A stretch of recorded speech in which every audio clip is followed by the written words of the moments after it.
Hello friends, welcome to DBS cloud core Java programming video lecture series का ये हमारा third lecture है। Last lecture में मैंने आपको बताया था फाइल नेमिंग कन्वेंशंस के बारे में, और आज के इस लेक्चर में हम पढ़ने वाले हैं इंस्टेंस मेथड के बारे में। राइट, मैंने आपको बताया था कि क्लास के अंदर 5 एलिमेंट्स होते हैं: variables, method, constructor, instance block और static block. Right, variables, method, constructor, instance block and static block. आप ऑलरेडी वेरिएबल्स के बारे में जान चुके हैं। 3 तरह के variables, local variable, static variable और इंस्टेंस वेरिएबल के बारे में आप ऑलरेडी सीख चुके हैं। आज से हम मेथड टॉपिक चालू कर रहे हैं। ओके, मेथड हम पढ़ना चालू कर रहे हैं, इसका मतलब ये नहीं है कि वेरिएबल्स का कंसेप्ट अभी खत्म हो गया। नहीं, वेरिएबल्स को अभी और भी समझना बाकी है, लेकिन उस जो भी हम वेरिएबल्स में अब आगे पढ़ना चाहते हैं उसके लिए हमारे को मेथड्स का नॉलेज थोड़ा सा होना जरूरी है। राइट, तो मेथड्स के बाद फिर रिविजिट करेंगे हम इस टॉपिक को, वेरिएबल्स टॉपिक को। तो आज जो पढ़ने वाले हैं वो है इंस्टेंस मेथड। मेथड के 2 टाइप होते हैं, instance method and static method. Right, instance methods are also known as non static method like instance variable. जैसे कि इंस्टेंस वेरिएबल को नॉन स्टैटिक वेरिएबल भी बोलते हैं, इसी तरह से इंस्टेंस मेथड को नॉन स्टैटिक मेथड भी बोलते हैं।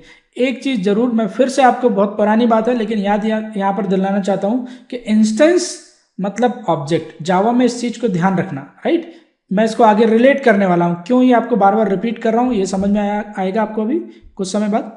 तो चलिए शुरू करते हैं हम इंस्टेंस मेथड को समझने से। मैं सीधे प्रोग्राम बना के आपको कंसेप्ट को एक्सप्लेन करता हूं।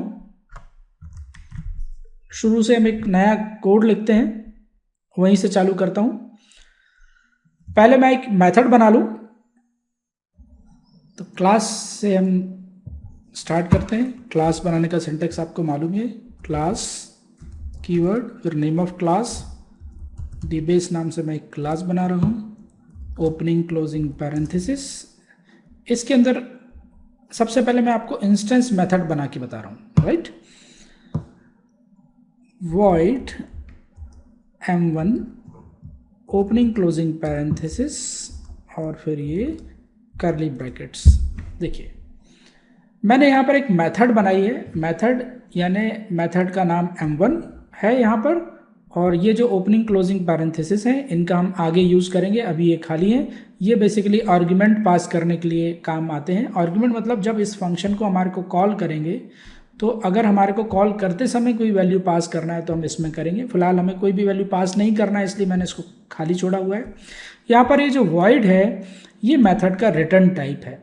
रिटर्न टाइप मतलब जब आप मेथड को कॉल करेंगे तो बदले में मेथड आपको क्या देगी। राइट, कुछ रिजल्ट देगी क्या। तो यहाँ पर फिलहाल इस मेथड का रिटर्न टाइप void है, मतलब ये वैल्यू, ये मेथड आपको बदले में कुछ भी नहीं देगी। राइट, कोई एक वैल्यू नहीं देगी आपको, इसका मतलब है रिटर्न टाइप void है इसलिए। राइट, हम इस बारे में और डिटेल में पढ़ेंगे, अभी तो फिलहाल आप बस देख लीजिए। रिटर्न टाइप यहाँ पर void है मेथड का, m1 मेथड का नाम है, और क्योंकि ये मेथड कोई आर्गुमेंट नहीं ले रही इसलिए मेथड में पैरामीटर्स हमने कोई पास नहीं करे हैं, ओपनिंग क्लोजिंग पैरेंथेसिस। लेकिन सिंटेक्स यही है, मेथड के नाम के बाद हमेशा, भले ही मेथड में पैरामीटर हो या ना हो, आपको ओपनिंग क्लोजिंग पैरेंथेसिस लगाने ही हैं। ये जो पैरेंथेसिस है ये मेथड का स्टार्टिंग पॉइंट है, यहाँ से मेथड की बॉडी स्टार्ट होती है और यहाँ पर मेथड की बॉडी खत्म होती है। Right, whatever we write inside या in between this parenthesis is nothing but business logic of this method. जो भी हम इस पैरेंथेसिस के अंदर लिखेंगे, जो भी इस बॉडी के अंदर लिखेंगे, वो इस मेथड का बिजनेस लॉजिक कहलाएगा। राइट, फिलहाल हमारे पास कुछ ऐसा बिजनेस लॉजिक ज़्यादा कुछ लिखने को है नहीं, तो हम यहाँ पर एक सिंपल मैसेज प्रिंट करा देते हैं, system dot out dot println। ठीक, अब हम इस प्रोग्राम को एक बार मैसेज लिख दूं मैं यहाँ पर, dbase class m1 method. Okay, dbase class m1 method, ये हमने एक मैसेज प्रिंट कराया। ठीक है, मैं इस प्रोग्राम को एक बार सेव, कंपाइल और रन करके आपको बताता हूँ। राइट, ओके, रन करते समय यहाँ पर एक एरर आने वाली है, मैं आपको एरर समझाना चाहता हूँ दोबारा से।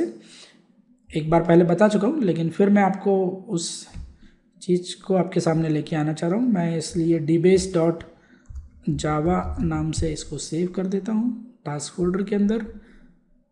The file is already open in notepad. Okay, ये फाइल कहीं पर ओपन है, मैं देख लेता हूँ कहाँ ओपन है, इसको क्लोज कर देता हूँ अगर ये कहीं से ओपन है तो।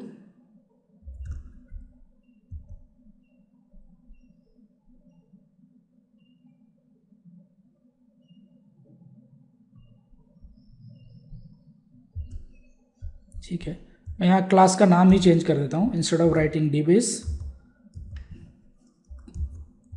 टेस्ट नाम से मैं क्लास बना रहा हूँ यहाँ पर। तो test class m1 method, test class m1 method file save as task folder में test.java, ये सेव हो गया। कमांड प्रॉम्प्ट ओपन कर लें, ये कमांड प्रॉम्प्ट ओपन किया, डायरेक्टरी चेंज करना पड़ेगा cdc:/task, ये टास्क फोल्डर में आ गए। यहाँ पर हमारे को कंपाइल करने के लिए लिखना पड़ेगा test.java, ये मैंने कंपाइल कर दिया तो इससे एक डॉट क्लास फाइल जनरेट हो गई। ओके, अब देखिए रन करने पर एरर आएगी जावा टेस्ट। जब हम इसको रन करेंगे तो we will get an error. Error क्या है? Main method not found in class test, please define main method as public static void main. तो ये तो मैं आपको ऑलरेडी बता चुका हूँ कि जब भी हम किसी क्लास को रन करना चाहते हैं तो उस क्लास के अंदर क्या होना चाहिए? मेन मेथड होना ही चाहिए। मेन मेथड क्या होती है? हमेशा public static void main, right. ये मेन मेथड के अंदर हमको अगर हम चाहें तो कुछ बिजनेस लॉजिक लिखते हैं। तो यहाँ पर भी मैं इसी को कॉपी करके पेस्ट कर देता हूँ और यहाँ पर मेन मेथड लिख देता हूँ m1 की जगह, टेस्ट क्लास मेन मेथड। तो यहाँ पर आप देख रहे हैं हमने यहाँ पर दो मेथड्स बनाई हैं, राइट। अब हम इसको रन कर सकते हैं, लेकिन रन करने के पहले मैं कुछ चीज़ें आपसे पूछना चाहता हूँ, राइट। ओके, तो पहली बात तो ये आपको समझ में आ गई होगी कि किसी भी क्लास को रन करना है तो it must contain main method. Main method की डेफिनेशन होना चाहिए वहाँ पर, तभी हम उसको रन कर सकते हैं। आप ज़रा 1 मिनट का समय लीजिए, इस वीडियो को चाहे तो रोक के आप सोचिए और बताइए कि इस प्रोग्राम को अगर अब हम रन करेंगे तो इसका आउटपुट क्या आना चाहिए। ठीक, तो इस प्रोग्राम का आउटपुट क्या आना चाहिए। कई स्टूडेंट ने सही आंसर सोच लिया होगा, किसी ने थोड़ा सा सही नहीं सोच पाए हैं। किसी ने सोचा होगा कि इसका आउटपुट आना चाहिए टेस्ट क्लास m1 मेथड और फिर इसका आउटपुट आना चाहिए टेस्ट क्लास मेन मेथड। चलिए हम इसको रन करके ही देख लेते हैं कि इसका आउटपुट आता क्या है। दोबारा से कंपाइल करना पड़ेगा, ये कंपाइल कर दिया और ये रन कर दिया। तो रन करने पर सिर्फ एक ही मैसेज प्रिंट हुआ, टेस्ट क्लास मेन मेथड।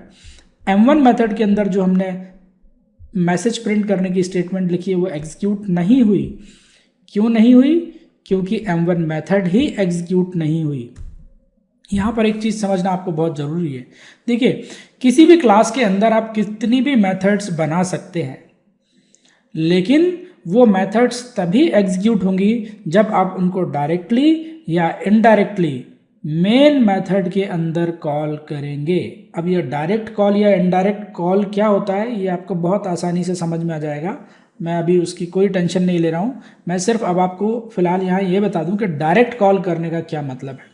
ठीक है, डायरेक्ट कॉल करने का मतलब ये प्रोग्राम का जो एग्जीक्यूशन होगा ये होता है हमेशा स्टार्ट जहाँ पर आपने मेन फंक्शन लिखा हुआ है। तो मेन फंक्शन हमने लिखा हुआ है लाइन नंबर 8 पर, यानी प्रोग्राम का एग्जीक्यूशन स्टार्ट होगा लाइन नंबर 8 से, राइट। फिर प्रोग्राम लाइन नंबर 9 पे जाएगा, फिर प्रोग्राम लाइन नंबर 10 पे जाएगा। तो जब लाइन नंबर 10 पे प्रोग्राम जाएगा तो एक system.out.println मैसेज प्रिंट करने की एक कमांड देखेगी जो एक मैसेज को प्रिंट कर देगी और फिर लाइन नंबर प्रोग्राम 11 पर ख़त्म हो गया, राइट। बस इतना ही पोर्शन इस प्रोग्राम का एग्जीक्यूट होगा। ये मेथड तो कभी एग्जीक्यूट होगी ही नहीं, अगर इसको आपको एग्जीक्यूट कराना है तो इसका डायरेक्ट या इनडायरेक्ट कॉल, तो फिलहाल तो डायरेक्ट कॉल करने का ही हमारे पास ऑप्शन है, राइट। यहाँ पर आपको मेन फंक्शन के अंदर इसको कॉल करना पड़ेगा। तो कैसे कॉल करना पड़ेगा, अभी अपन इसको कॉल करने का एक तरीका देखते हैं। m1 मेथड का नाम और क्लोजिंग पैरेंथेसिस। तो आपको क्या लगता है, क्या ये प्रोग्राम कंपाइल होना चाहिए? देखते हैं यहाँ पर ये प्रोग्राम कंपाइल होता है या नहीं होता। मैं एक बार क्लियर स्क्रीन कर दूँ, दोबारा से मैंने इसको कंपाइल करा तो यहाँ पर एक एरर है। इस एरर को समझना बहुत ज़रूरी है, राइट। ये बहुत ही बेसिक और बहुत ही इंपॉर्टेंट कंसेप्ट है। मेथड को कॉल करने के समय यहाँ पर एक चीज़ आपको ध्यान रखना पड़ेगा। मैसेज क्या है, non static method m1 can not be referenced from static context. यानी इस m1 मेथड को, जो कि एक नॉन स्टैटिक मेथड है, अब ये नॉन स्टैटिक मेथड कैसे हो गई, राइट। मैंने बोला था कि मैं एक नॉन स्टैटिक मेथड बना के बता रहा हूँ, पर ये मेथड नॉन स्टैटिक कैसे हो गई? क्योंकि हमने इसको बनाते समय स्टैटिक कीवर्ड का यूज़ नहीं किया, ठीक। तो क्योंकि स्टैटिक कीवर्ड का यूज़ नहीं किया तो ये एक नॉन स्टैटिक मेथड है। और मेन मेथड क्या है, मेन मेथड को बनाते समय हमने स्टैटिक कीवर्ड का यूज़ किया है, तो मेन मेथड हमेशा स्टैटिक मेथड ही रहती है। तो मेन मेथड इज स्टैटिक। इसका मतलब, फिर से हम एरर पे आ जाएं, एरर लाइन नंबर 10 पर है और एरर है कि non static method m1 can not be reference from static context.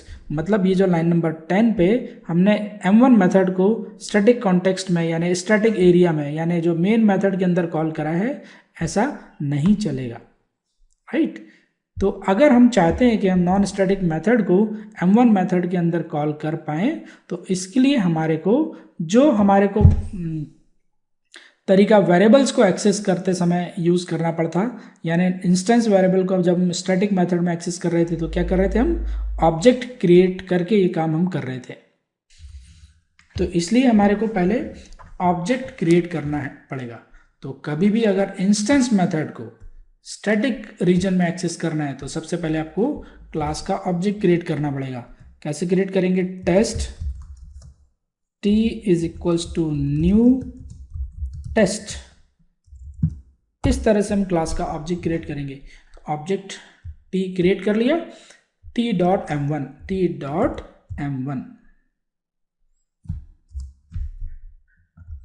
ये हमारे को करना पड़ेगा, तब जाके हम इंस्टेंस मेथड को स्टैटिक मेथड के अंदर एक्सेस कर सकते हैं। दोबारा से कंपाइल कर लें, चली गई एरर, कोई एरर नहीं है। अब इसको रन कर लें, हो गया रन। क्या मैसेज आया, पहले टेस्ट क्लास m1 मेथड और फिर आया टेस्ट क्लास मेन मेथड। तो अभी हमने इसको डायरेक्ट कॉल करा है। अब इनडायरेक्ट कॉल करना क्या होता है वो आप उसकी बिल्कुल चिंता ना करें, मैं बहुत अच्छे से आपको बता दूंगा। तो यहाँ पर हमने देखा कि इंस्टेंस मेथड को बनाते कैसे हैं। बहुत आसान है, मेथड बनाइए, राइट, और उसके पहले स्टैटिक ना लिखें तो वो एक इंस्टेंस मेथड है। मेन मेथड हमेशा स्टैटिक मेथड होती है। किसी भी इंस्टेंस मेथड को अगर स्टैटिक मेथड में आपको एक्सेस करना है तो सबसे पहले आपको क्लास का, जिस क्लास के अंदर वो मेथड प्रेजेंट है उस क्लास का पहले आपको ऑब्जेक्ट बनाना पड़ेगा, फिर object name dot method name, ठीक। तो इस तरह से हम इंस्टेंस मेथड को स्टैटिक मेथड के अंदर या स्टैटिक ब्लॉक के अंदर एक्सेस कर सकते हैं। लास्ट में फिर एक बार बताना चाहूँगा, इंस्टेंस मीन्स ऑब्जेक्ट, ठीक, ये हमको आगे काम आने वाला है, ये जो मैंने आपको बताया। और static is associated with class, ठीक है, ओके। मैं ऐसा इसलिए बताते रहता हूँ कि जब मैं आगे चल के आपको एक्चुअल में इस टॉपिक पर आऊँ तो आपको ऐसा ना लगे कि ये तो हमने कभी सुना ही नहीं है। इसलिए बीच में कई बार मैं इस तरह के कीवर्ड्स को या इस तरह के बातों को मैं आपके सामने लेके आता हूँ। तो आज की क्लास में बस हम इसको यहीं पर रोकते हैं। नेक्स्ट क्लास में हम इंस्टेंस मेथड को और डिटेल में पढ़ने वाले हैं, राइट। इंस्टेंस मेथड थोड़ा सा लेंथी टॉपिक होने वाला है, शायद 2 या 3 लेक्चर इसमें लग जाए, लेकिन हम इसको कम्प्लीटली पढ़ेंगे, कुछ इसमें छोड़ेंगे नहीं। आपको बहुत अच्छे से इंस्टेंस मेथड समझ में आने वाली है। तो अगर आपको ये मेरा लेक्चर अच्छा लगा हो तो प्लीज़ मेरे इस वीडियो लेक्चर को शेयर करें, राइट। मेरे चैनल को सब्सक्राइब जरूर करें और बेल आइकन प्रेस करें जिससे कि आपको आने वाले लेक्चर्स की इन्फॉर्मेशन मिलते रहे। Thank you. Thanks for watching my lecture and see you in the next video.